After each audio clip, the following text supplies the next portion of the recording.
Hey everyone, it's Ivan with kitbadger.com, out here with some rattle cans and a masked off gun. Gonna do a little bit of painting. Some of you might be wondering, man, did you do a good job masking that off? Honestly, kind of wondering that myself. Frankly though, as far as the gun goes, I could probably not mask anything off and it wouldn't matter. Be totally fine.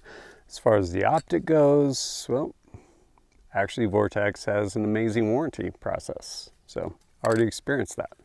I do actually have everything taped off pretty well. Surprising amount of stuff actually on the optic, mainly because there's a lot of numbers you want, whether it's the magnification or any of your windage or elevation to include the top of the caps, where you actually make your adjustments as far as zeroing this thing goes. But everything's masked off, so first order of business, need to paint this, oh man, paint. So Airvo, hands down the best paint.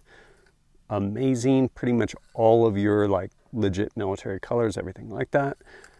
And they stopped making it. I don't remember if the business went out of, or if it went out of business, or if they just stopped making it, but it happened. So I'm gonna use this probably, which is their sand color, kind of my lightest color, and basically get a base layer going and go from there. And there's no going back.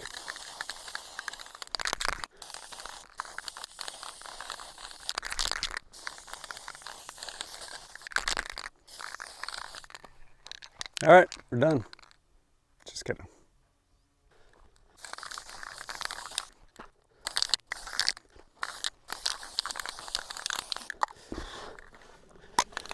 And since I have more than one barrel, go ahead and get this guy too.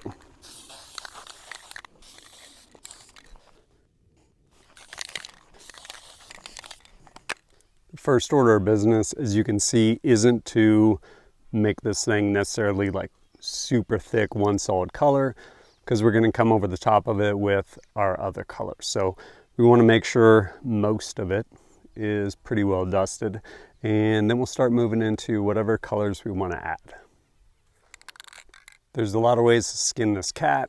The way I learned it was, I believe, from the book of Pat, from Pat Rogers, over on Light Fighter Forum, which I think someone bought, revamped, so it's still around. You can probably go find it.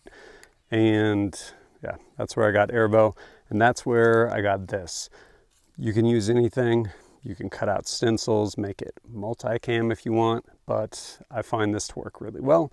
It's just some old netting, and so camouflage netting. And so you'll basically lay this over, you'll spray it, and because it's spray paint and this is draped across it, you'll end up with some hard lines and some soft lines and end up with something camouflage. So I'm gonna go ahead and hit it with woodland green.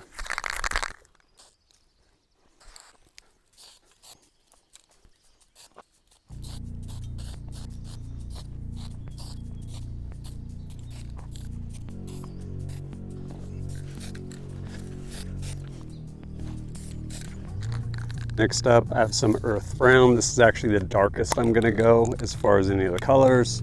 Keep it in mind, like where you live, which for me is here, but this will be the darkest color, so I'm gonna go ahead and hit it with this.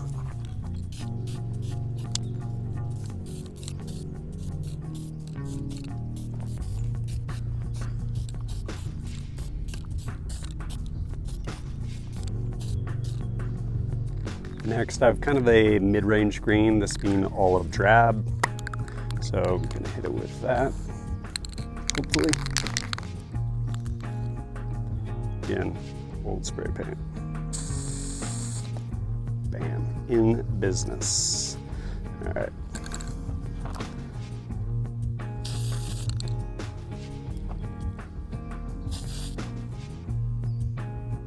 Pretty sure this is not olive drab.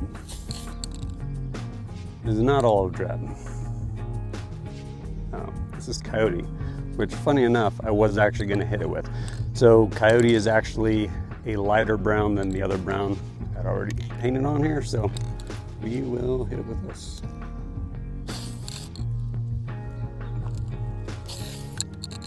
Oh yeah, because I don't want just a big black spot right there where this is resting. honestly, most of the time I end up putting this on a tripod here. I'm gonna go ahead and shift this gun forward to about right there, which is where usually it actually rides on a tripod.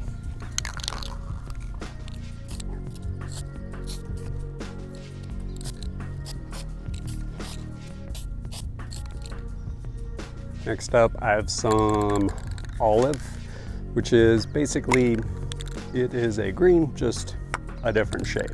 So I'm gonna go ahead and hit it with the olive.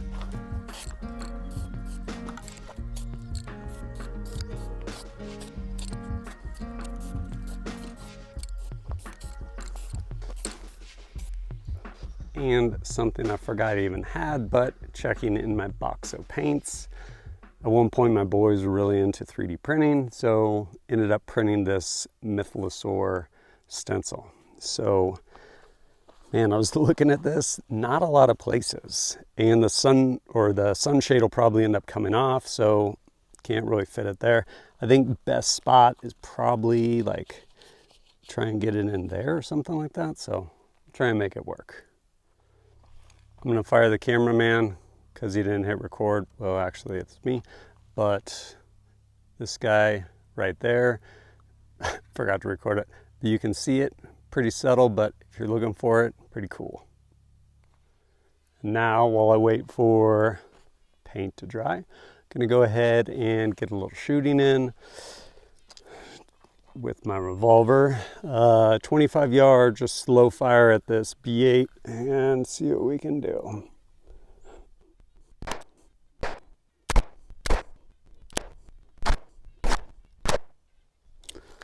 Whew. So much concentration. Shooting totally cold. Revolver, man, it is the only thing I find that I occasionally heal sometimes, where basically, for whatever reason, the barrel tips up at the last minute. Actually, those were really good. This is why we don't count 3-shot groups. I got those 3, and then again, going up. Those didn't even make it on paper, but it happened. And now my favorite drill with a revolver, my buddy Colton from Thunder Ranch showed me.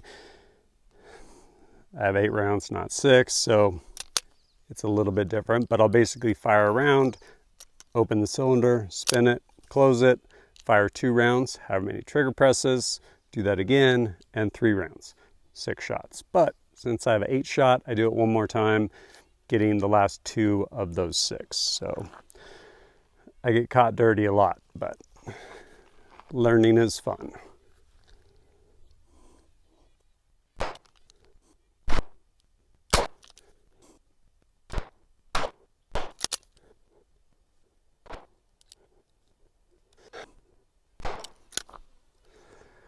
Whew.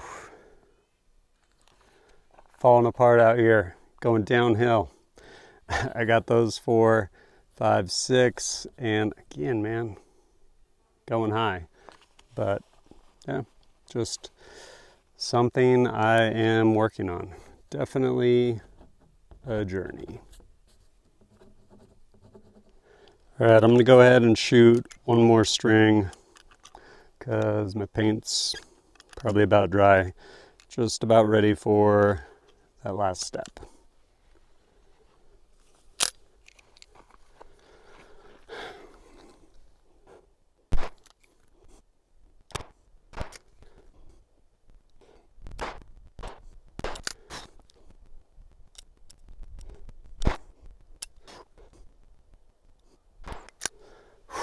So much concentration. Well, it happened 1, 2, 3, 4, 5, 6, 7, 8. Healing it. Well. And now for the last step, coming back with that first color I used, which is sand, to just dust it. And it'll kind of get rid of some sharp lines. Honestly, it kind of makes it look dirty, which to the end of camouflage, like that's the thing. So finish up.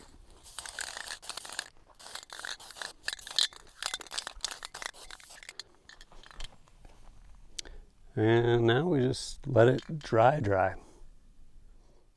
And that right there is how you paint your gun and stuff. Am I going to peel all the paint right this second? I am not, because honestly, just let the paint cure a little bit before you peel the tape. How long? Totally depends. It also matters kind of where you paint stuff. Personal preference, I actually like painting guns in a crowded Walmart parking lot with high winds. Make all kinds of friends that way. But this is where I had. Now, things that are actually important, well, one, ideally, don't paint in a windy area because paint will go everywhere. The other thing that's important is heat and humidity. Humid spots, honestly, paint just takes longer to dry and it'll stay tacky longer. And heat, if it's too hot, honestly, like we're getting to the point, it's actually getting pretty hot out. I'm actually going to just move this into the shade. So high heat in the shade is actually more ideal generally than direct sunlight. Again, weather dependent.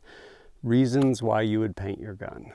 One, because you think it looks cool. And I said you, i.e., I think this looks cool. Someone in the comments, maybe not. Spoiler, I just don't care. Like, no, I did this for me. Like, it's fun. And I guess reason number two is it's fun. Like, it is fun to paint things. Other reasons is, one, you now have a camouflage gun. If camouflage is important, depending on how you employ weapons, all those other things, tactics.